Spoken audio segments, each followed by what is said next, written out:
Over 190 million tons of sugar are consumed globally every year, and a growing slice of that is brown sugar. Whether it's packed into cookies, sprinkled on oatmeal, or mixed into sauces, brown sugar plays a bigger role in our kitchens than most people realize. It's a $22 billion industry and climbing fast. But how exactly is it made inside those massive factory walls? And what really sets it apart from the sugar we see in those pure white crystals? Let's break it all down here at the Process World. Brown sugar has been around for thousands of years, long before factories and machines came into the picture. It all started in ancient India, where sugarcane was first crushed and boiled to extract sweet syrup. That syrup eventually crystallized, giving people their first taste of what we now call raw sugar. The idea quickly spread across Asia and the Middle East, with traders moving it along ancient routes. When the Arabs brought sugar-making techniques to Europe, it was still a rare and expensive treat. Things really changed during the colonial era. European powers set up massive sugar plantations in the Caribbean and South America. These plantations used enslaved labor to produce sugar on a huge scale. Most of it was unrefined and dark, full of natural molasses, what we'd recognize today as early brown sugar. Later, during the Industrial Revolution, sugar making took a big leap forward. Steam engines replaced animals, and new machines like vacuum pans and centrifuges helped factories make sugar faster and cleaner. By the 1800s, scientists in Europe had figured out how to extract sugar from beets too, which made production possible even in colder regions. Over time, sugar production spread across continents, but no matter where it landed, it all started with one thing: the crop itself. Brown sugar production starts with one of two crops, sugarcane or sugar beet. Both carry the same sweet core, sucrose, but they grow in completely different ways. Sugarcane thrives in warm, tropical regions and grows tall like bamboo. It's harvested by cutting the thick stalks close to the ground. On the other hand, sugar beet is a root crop, pulled from the soil in cooler climates like Europe and parts of North America. Once harvested, sugarcane goes through a shredding process to break it down, making it easier to squeeze out the juice. The fibers left behind are called bagasse, and factories often burn this on site as a clean energy source to power the entire facility. Sugar beets go through a different prep step. They're washed, then sliced into thin strips called cassettes. These strips are soaked in hot water to pull out the sugar. Once the cane or beet is prepped, the real action starts with pulling out the juice. For sugarcane, heavy-duty rollers crush the stalks to squeeze every drop of juice. Some factories use a method called diffusion, where the shredded cane passes through warm water sprays to extract the sugar without crushing. Beet factories handle things a bit differently. The beet strips soak in hot water tanks and the sugar gradually leaches out, creating a thick, sweet liquid called raw juice. That juice isn't clean yet. It's full of tiny plant particles, soil bits, and even some natural acids. To clean it up, factories use a process called clarification. They add lime to the juice, which helps trap all the impurities. Then they heat the mixture and the unwanted stuff settles out or floats up, depending on the system used. Some factories use carbon dioxide in a step called carbonatation, while others rely on phosphoric acid and lime, known as phosphatation. Both get the job done. The clarified juice that comes out is golden and much cleaner, ready for the next stage. But before we get into that, please leave a like and subscribe for more amazing videos like this one. Now moving on. The goal in this stage is to remove as much water as possible, and that's done using large industrial evaporators. These are tall, multi-stage towers where the juice is heated gently under low pressure. Because it's done in a vacuum, the boiling point drops, which saves energy and protects the flavor. As the juice moves through each stage, it gets thicker and sweeter. By the time it leaves the last evaporator, it is turned into a syrup with about 60 to 65% sugar concentration. The rest is mostly water and a bit of leftover plant material that's harmless but will be removed later.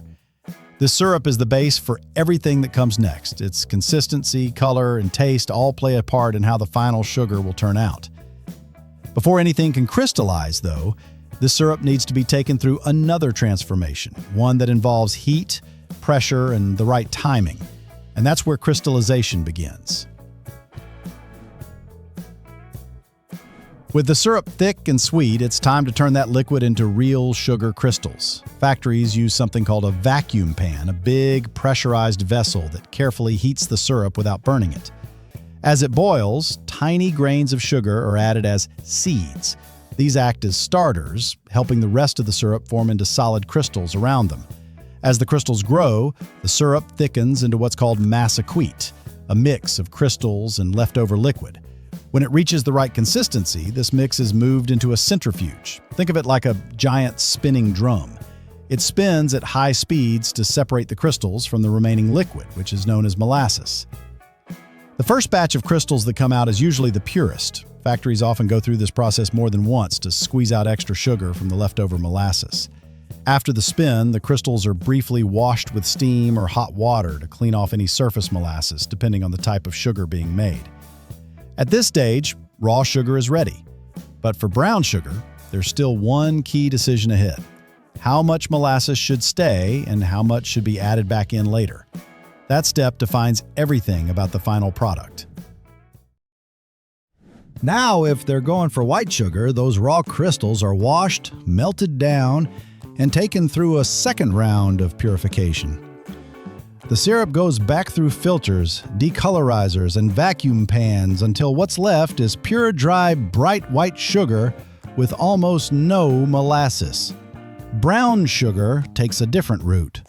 In traditional mills, the process stops right after the first crystallization. The crystals keep a thin coating of molasses, giving them that soft texture and deep flavor. This kind is called unrefined brown sugar and still holds a bit of the natural minerals from the cane. Most of the brown sugar you see in stores, though, is made in a more controlled way. It starts off as fully refined white sugar. Then factory workers blend in a specific amount of molasses, usually between 3.5% and 10%, depending on whether it's light or dark brown sugar. This mixture is heated, stirred, and sometimes lightly spun to coat each crystal evenly. Whether it's left unrefined or built from scratch, brown sugar's flavor and moisture come straight from that molasses layer. And now the sugar's ready to be dried, cooled, and stored. Drying, cooling, and storage.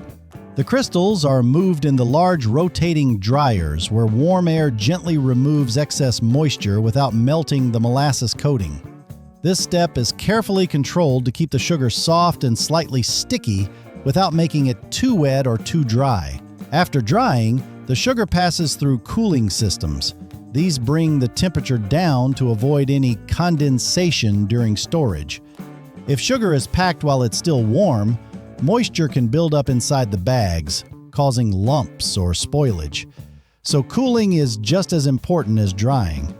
Now it's ready to move into storage silos, huge bins that hold tons of finished sugar. From here, it waits until it's time to be packaged.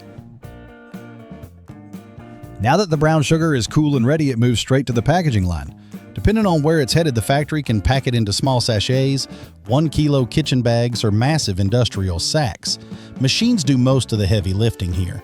Conveyor belts feed the sugar into filling machines, which weigh each portion precisely before sealing it up. For consumer packs, bags are usually made of plastic or paper with a moisture barrier to keep the sugar fresh.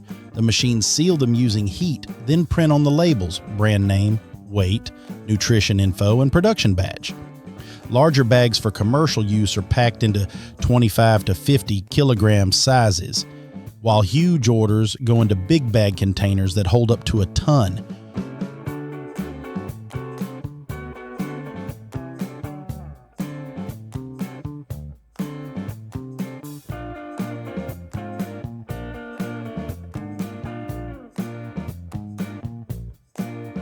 Once everything is sealed, robotic arms stack the bags on pallets. These are shrink-wrapped and loaded onto trucks for delivery. Throughout the whole process, quality checks happen non-stop. Workers and sensors monitor the seals, make sure weights are accurate, and confirm that nothing is off. This final step is all about consistency. Whether it's heading to a bakery or a supermarket shelf, the sugar leaves the factory exactly how it should, fresh, clean, and ready to use. So now that you've seen how brown sugar is crafted from the ground up, raw juice to those soft golden crystals, here's the real question.